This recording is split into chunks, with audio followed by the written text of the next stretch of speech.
Keyingi misolimiz, hurmatli ustozlar. Xo'p, tarjimasiga qaraymiz. Given the inequalities above. Demak, given so'zini biz tarjima qildik. Xo'p, berilgan deb tarjima qildik. Berilgan. Inequalitiesni tengsizliklar deb tarjima qildik. Xo'p, above so'zini juda ko'p misollarda ishlatyapmiz. Yuqorida deb tarjima qilyapmiz. Yuqorida. Demak, vergulgacha tarjima qiladigan bo'lsak, yuqoridagi berilgan tengsizliklar, xo'p, yuqoridagi tengsizlik berilgan. Which of the following? Quyidagilardan qaysi biri r ning qiymati bo'la olmaydi? Cannot be so'zini oldingi darslarda ham ishlatdik. Bo'la olmaydi deb tarjima qildik.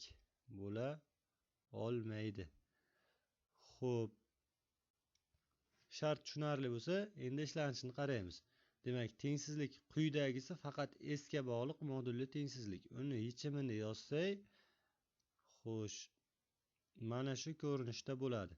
Ya'ni s sonimiz -5 u 5 oralig'ida joylashgan. Xo'p, endi yuqoridagi tengsizlikni yozib olamiz. 3r - 5 kichik yoki teng 4s shaklida. Xo'p, buni 3r - 5 taqsim 4 kichik yoki teng s qilib yozamiz.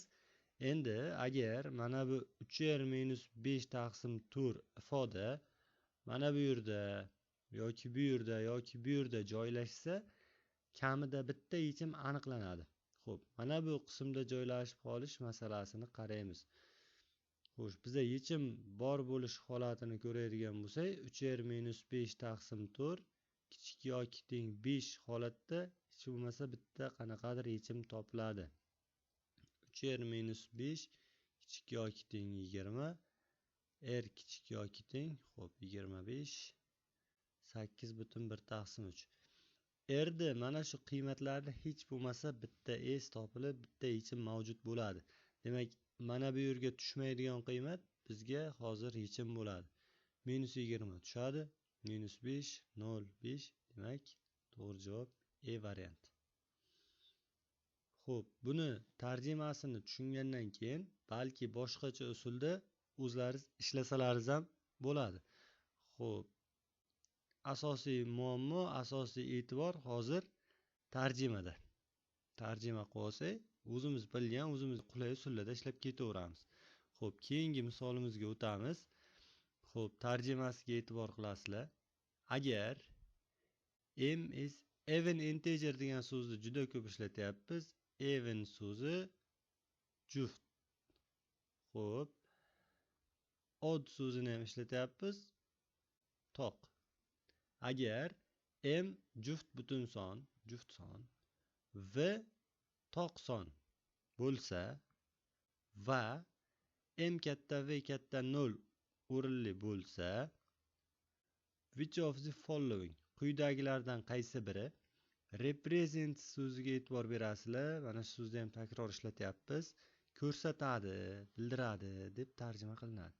Quyidagilardan qaysi biri ko'rsatadi? Xo'sh, oxirdan kelamiz.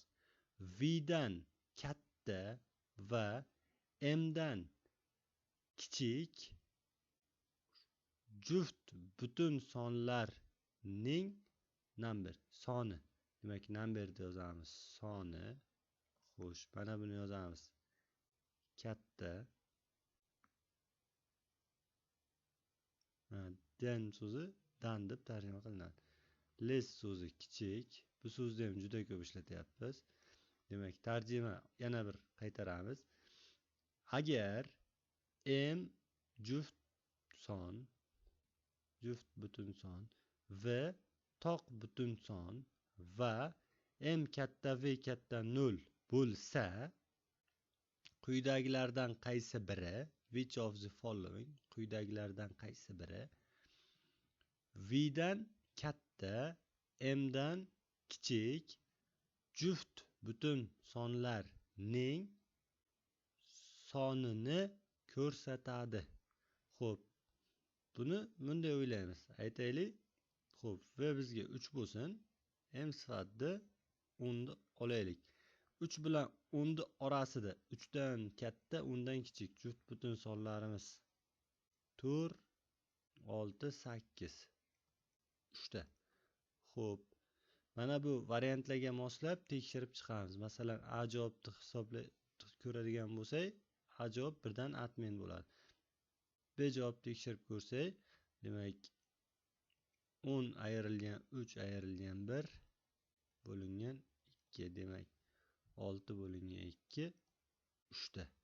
O'zi javoblarni tekshirishda yo B javob bo'lishi mumkin, yo D yo E javob. Bizda demak hozir B javob bo'lyapti.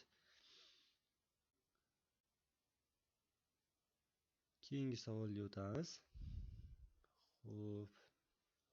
Positive integer, musbat butun son is divisible by 9. 9 ga bo'linadi. Divisible by degani bo'linadi. Xo'p, yozib qo'yamiz mana. 9 ga bo'linadi. If and only if degan so'zni keltirib o'tdim tarjimada faqat. The sum of its degani uning deb tarjima qilinadi. Digits degani raqamlari is divisible by 9. Demak, musbat butun son 9 ga bo'linadi. Qachonki faqat va faqat the sum of uning raqamlari yig'indisi 9 ga bo'linsa. Demak, sonning raqamlari yig'indisi 9 ga bo'linsa, o'sha son 9 ga bo'linadi degan qoidani inglizcha varianti bo'lyapti. Xo'p, davom etamiz. Agar n musbat butun son bo'lsa, for which of the following quyidagilardan qaysi biri uchun k ning qiymati, xo'sh, mana bu ifoda 9 ga bo'linadi deyapti. Divisible by 9. Demak, agar n musbat butun son bo'lsa, k ning quyidagi qaysi qiymati uchun, mana k ning qiymati which of the following quyidagi qaysi biri for uchun, k ning quyidagi qaysi qiymati uchun mana shu ifoda 9 ga bo'linadi. Xo'p, endi hozir 25 darajasi 10 darajasi n ni hisoblasak, bu 25 orqasida n ta 0 bo'ladi. Xo'p, k ko'paytirilgan 10 darajasi 2 ni hisoblasak, bu birinchi xonasida k soni turadi-yu, keyin orqasidan 0. Buni soni 2 ta. Endi ikkalasini qo'shadigan bo'lsak, bu qanaqa son hosil bo'ladi? Chunki orada mana plus belgisi turibdi. Ikkalasini qo'shadigan bo'lsak, xo'p, k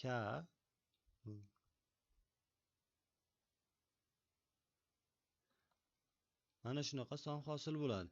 Endi bu son 9 ga bo'linish uchun k plus 2 plus 5 mana qolganlar 0. Mana shu son agar 9 ga bo'linsa, demak, mana shu katta son ham 9 ga bo'linadi. Xo'p, buni hisoblaydigan bo'lsak, k plus 7. Bizga k 9 degan variantni oladigan bo'lsak, 9 plus 7 sonning raqamlari yig'indisi 16 bo'lib qoladi. Bo'lmaydi. Xo'p, 16 ni oladigan bo'lsak, 7 plus 7 14 bo'lmaydi. 23 ni oladigan bo'lsak, bo'lmaydi. 35 ni oladigan bo'lsak, bo'lmaydi. 47 ni oladigan bo'lsak, 4 7 11 va 18. Demak, to'g'ri variant 47. Keyingi savolga o'tamiz. Ustozlar, keyin agar masalalar ishlanishda, tarjima qilishda birorta tushunmagan joylaringiz yoki xatoliklar bo'lsa, aytishlaringiz mumkin. Xo'p,